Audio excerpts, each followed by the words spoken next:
Située dans le département de la Drôme, la commune de Die est bordée au sud par la Drôme, affluent gauche du Rhône. En saison estivale, cette commune rurale de près de 5000 habitants voit sa fréquentation se multiplier par 7, et ce, notamment du fait de la présence de ses berges.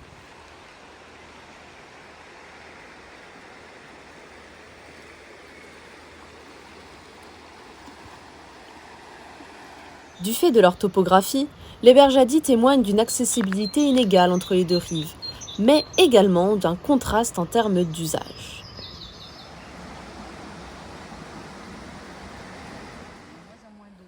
De ce fait, observer les formes et usages des berges à Die en dit long sur le rapport qu'entretiennent les habitants avec les berges de la rivière.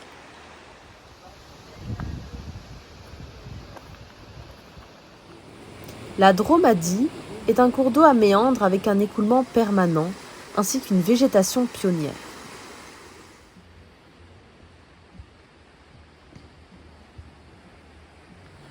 Si ces plantes qu'on appelle pionnières, parce qu'elles viennent coloniser un espace ouvert,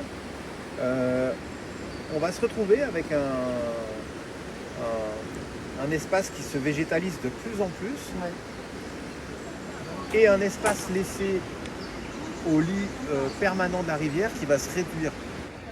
Ces formes influent directement sur la possibilité de pratiquer certaines activités, et c'est notamment pour cette raison topographique que l'on observe la majorité des activités sur la rive droite.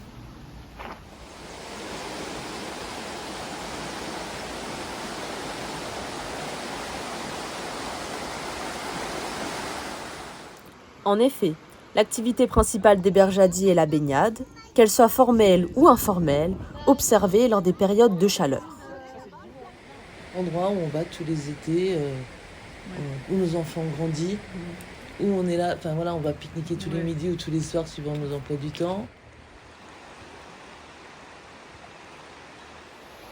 On observe effectivement 3 points de baignade surveillés par l'ARS, par prélèvement, qualifiant entre autres de la qualité de l'eau à Die comme étant moyenne.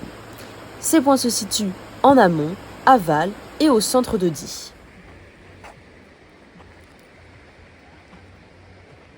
Cependant, la présence de ces zones formelles n'empêche pas les usagers de se rendre, eux, sur les zones de baignade informelles.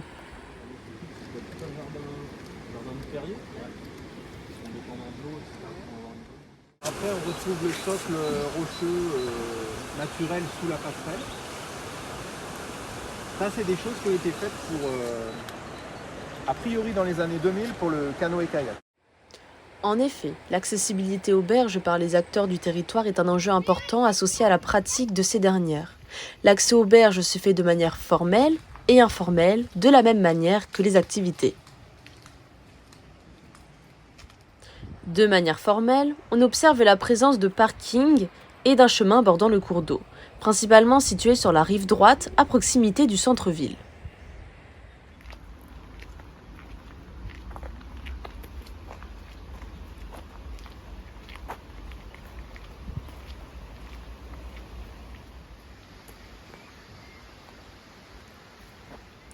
Pour se rendre directement sur les berges, on observe des sentiers aménagés, mais très principalement des sentes. Passage informel témoignant de la véritable accessibilité préférée par les riverains.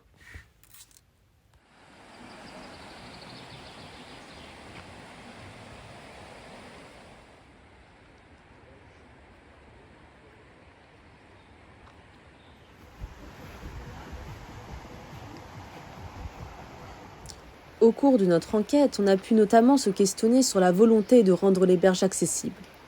On a pu observer un paradoxe sur cette question, avec d'un côté la nécessité de rendre les berges plus accessibles, et d'un autre côté la volonté de préserver le milieu et de le protéger, afin de ne pas y créer une discontinuité des connectivités socio-écologiques. Le fait de prendre en compte la rivière dans l'ensemble de ses dimensions, soit longitudinale, verticale et latérale, permet de définir la connectivité sociale dans la relation qu'entretiennent les habitants avec la rivière.